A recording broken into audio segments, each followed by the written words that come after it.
There are two versions of the Nancy Guthrie story being told in public right now, and a legal expert who has been following this investigation closely says they cannot both be true.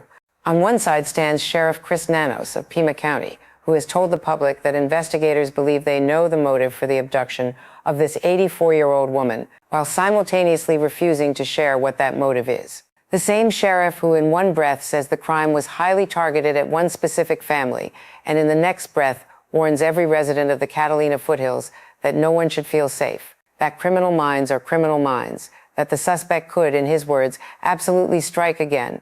On the other side stands Savannah Guthrie, the victim's daughter, who sat down on camera for the first time since her mother disappeared and told a story that, in the view of legal analyst Chad Cummings, raises direct questions about the accuracy of earlier law enforcement statements. The case, Cummings said, has become a case of competing realities. And on day 70 of a search with no named suspect, no confirmed location, and no proof of life, that framing deserves more serious examination than it has received.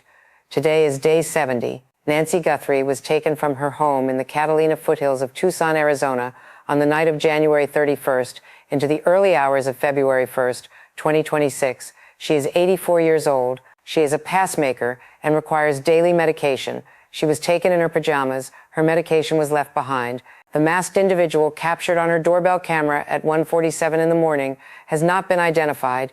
The Bitcoin wallet associated with the original ransom demands has not publicly produced a suspect.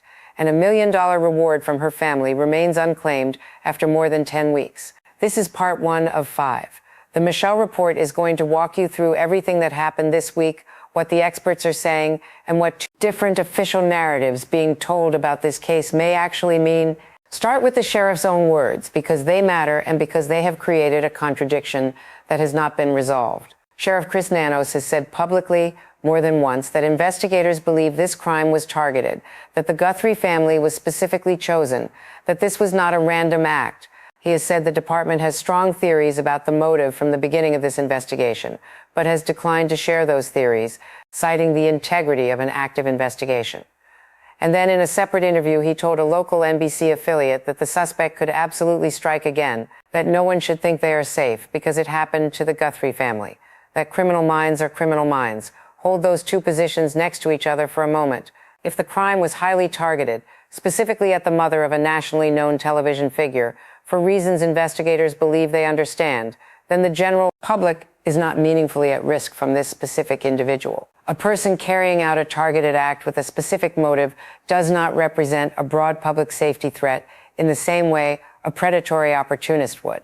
But if the suspect is a random criminal threat who could strike anyone at any time, then the targeting theory weakens considerably. You cannot fully hold both positions simultaneously. Legal analyst Chad Cummings put it directly.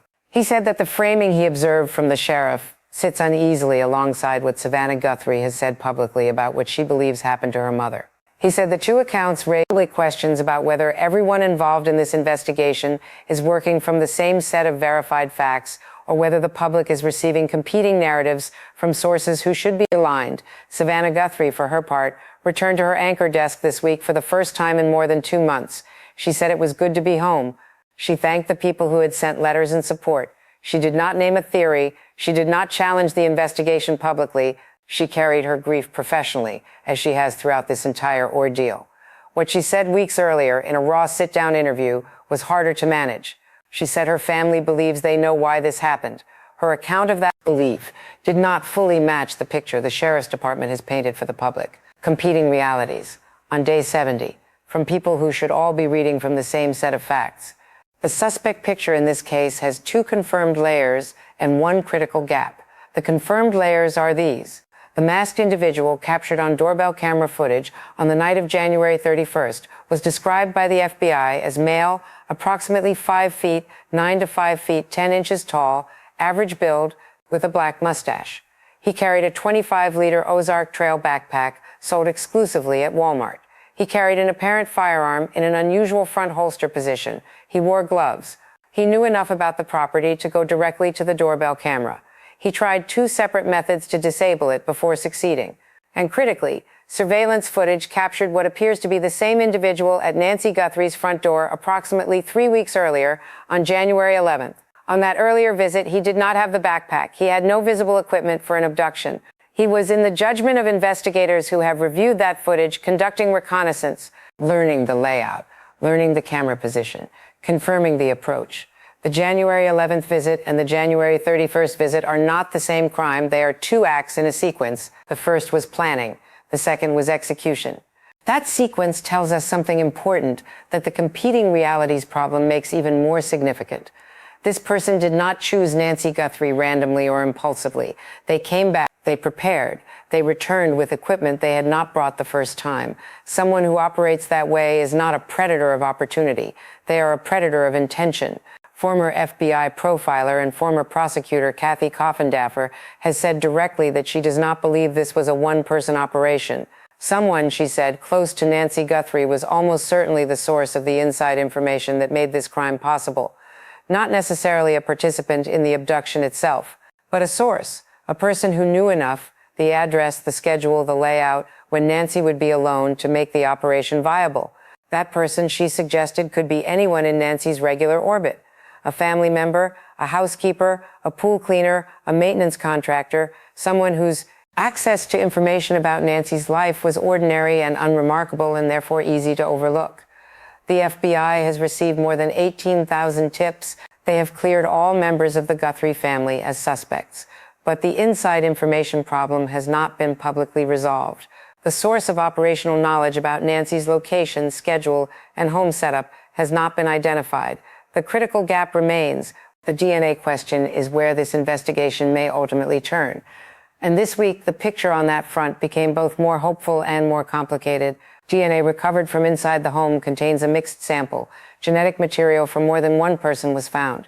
The portion that does not belong to Nancy or anyone in her family and known circle could be the single most important piece of physical evidence in this entire case. If investigators can isolate it, run it through investigative genetic genealogy, and match it to an individual, that individual becomes the most viable suspect this investigation has produced.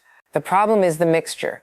Deconvoluting a complex mixed DNA sample, separating out one individual's profile from a sample containing the genetic material of several people is one of the hardest problems in modern forensic science.